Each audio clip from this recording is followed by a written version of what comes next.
قرآن مجید کی آیت میں نے تلاوت کی، اللہ فرماتے ہیں الف لام میم احسب الناس ان یترکوا ان یقولوا آمنا، اللہ فرماتے ہیں کہ لوگوں نے یہ گمان کیا ہے کہ انہیں چھوڑ دیا جائے گا صرف یہ کہہ دینے پر کہ ہم ایمان لے آئے۔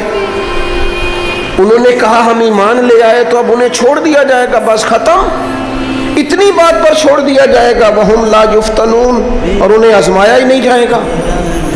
فرمایا ایمان لانے کے بعد صرف ایمان پر ہی تمہیں چھوڑا نہیں جائے گا بلکہ تمہیں آزمایا جائے گا، تمہاری آزمائش ہوگی۔ کس طرح؟ وَلَنَبْلُوَنَّكُمْ بِشَيْءٍ مِّنَ الْخَوْفِ وَالْجُوعِ وَنَقْصٍ مِّنَ الْأَمْوَالِ وَالْأَنفُسِ وَالثَّمَرَاتِ، تمہیں کسی نہ کسی ایک چیز سے ضرور آزمائیں گے، یا خوف سے آزمائیں گے، بھوک سے آزمائیں گے، جانوں اور مالوں کی کمی سے، پھلوں کی کمی سے آزمائیں گے۔ اور یہ پھلوں کی کمی سے مراد، علماء تفسیر نے لکھا اس سے مراد اولاد کا انتقال کر جانا بھی، وہ بھی پھل ہوتی ہے۔ تمہیں آزمائیں گے اور اگر تم پورے اترے تو وَبَشِّرِ الصَّابِرِينَ، رب فرماتا ہے محبوب پھر صبر کرنے والوں کو میری رحمت کی خوشخبری سنا دے، پھر انہیں خوشخبری دے دے میرے کرم کی۔ میرے عزیز، زندگی میں آزمایا جائے گا۔ نبی اکرم نور مجسم شفیع معظم صلی اللہ علیہ وسلم کی بارگاہ میں حضرت خباب بن ارت رضی اللہ تعالیٰ عنہ حاضر ہوئے۔ حضور خانہ کعبہ کے ساتھ ٹیک لگائے بیٹھے تھے تو حضرت خباب عرض کرنے لگے یا رسول اللہ اتنی تکلیفیں آ رہی ہیں، کافر اتنا ستا رہے ہیں، ہمیں پریشان کیا جا رہا ہے، ہم سخت آزمائش میں، حضور آپ اللہ کی بارگاہ میں دعا کیوں نہیں کرتے ہمارے لیے؟ تو نبی پاک علیہ السلام فرمانے لگے تم سے پہلے لوگوں کا حال پتہ کیا تھا؟ یہ صحیح حدیث بخاری میں موجود ہے۔ فرمایا تم سے پہلے لوگوں کا حال یہ تھا کہ انہیں گڑھے کے اندر رکھ کے، ان کے جسم کو مٹی سے دبا کے، پھر ان کے سروں پر آریاں رکھ کے چیر دیا جاتا تھا، لیکن پھر بھی وہ اپنے دین سے ہٹا نہیں کرتے۔ نبی پاک علیہ السلام فرمانے لگے تم سے پہلے لوگوں کا یہ عالم تھا کہ ان کے جسم لوہے کی کنگھیوں سے کریت دیے جاتے تھے، ان کا گوشت اتار دیا جاتا تھا، لیکن وہ اپنے دین سے ہٹنے کو تیار نہیں ہوتے تھے۔ یاری تیری سونے پر آزمائشاں تیریاں اگ، اے سونا پرکھیا جامدہ ہی پہلو نال اگاں دے لگ۔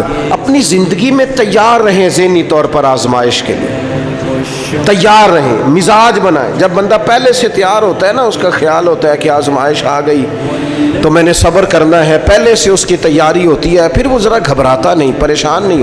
ہم تیار نہیں ہیں ذہنی طور پر۔ ہر بندے کو سکھ چاہیے، ہر بندے کو، بلکہ ہمارے ہاں تو لوگ کہتے ہیں مرید ہو رہا ہوں تاکہ میری طرف تکلیف کوئی نہ آئے۔ تو میں کہا کرتا ہوں پہلے پیر سے پوچھ لو اسے کبھی آئی ہے کہ نہیں، اگر اسے آئی ہے تو پھر اس کا مطلب ہے تمہیں بھی آ سکتی ہے۔ لوگ نماز اس لیے شروع کرتے ہیں، کہتے ہیں میں 5 نمازیں بھی پڑھتا ہوں، میں صدقات بھی کرتا ہوں، کام میرا پھر نہیں چلتا۔ تو میں کہتا ہوں تمہیں پتہ ہی نہیں، نمازی کے لیے تو آزمائش ہے، جتنا جتنا ایمان کامل اتنی اتنی آزمائش بھی زیادہ۔ اور یہ میں اپنے پاس سے نہیں کہہ رہا، حضرت ابو سعید خدری رضی اللہ تعالیٰ عنہ فرماتے ہیں میں نبی پاک علیہ الصلوۃ والسلام کی خدمت میں حاضر ہوا اور حضور کے دست مبارک کو چومنے کے لیے میں نے اپنے ہاتھ جب آگے کیے تو تپش تھی، تیز بخار تھا نبی پاک کو۔ تو حضرت ابو سعید خدری رضی اللہ تعالیٰ عنہ ارشاد فرماتے ہیں کہ میں نے، یہ سنن ابن ماجہ میں موجود ہے، فرماتے میں نے عرض کیا یا رسول اللہ صلی اللہ علیہ وسلم اتنا تیز بخار؟ حضور فرمانے لگے ہم پر جو آزمائشیں آتی ہیں نا انبیاء پر، وہ عام لوگوں سے دگنا آتی ہیں۔ یہ تو لاڈلے ہیں، یہ تو محبوب ہیں اللہ کے۔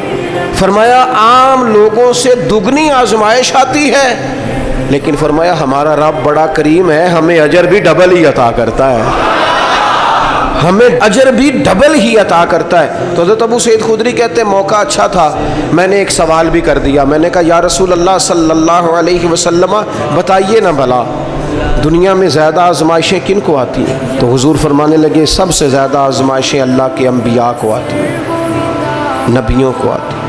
حضور اس کے بعد فرمایا اس کے بعد جو ان کے زیادہ قریب ہوتا ہے اسے آتی ہے۔ لوگ کیا سمجھیں گے امام حسن کی آزمائش کو؟ لوگ کیسے سمجھیں گے سیدنا امام حسین کی آزمائش کو؟ فرمایا جو ان کے زیادہ قریب ہوتا ہے اسے زیادہ آزمائش آتی ہے۔ تو حضور کے سب سے قریب تو امام حسن ہے نا، امام حسین ہے نا، تو کیا سمجھتا ہے قربت بس نسبت کے اظہار کا نام ہے اور بڑے لطف کے ساتھ زندگی گزارنے کا نام ہے؟ تو نبی پاک علیہ الصلوۃ والسلام نے فرمایا بات بڑی مزے کی ہے، فرمایا پھر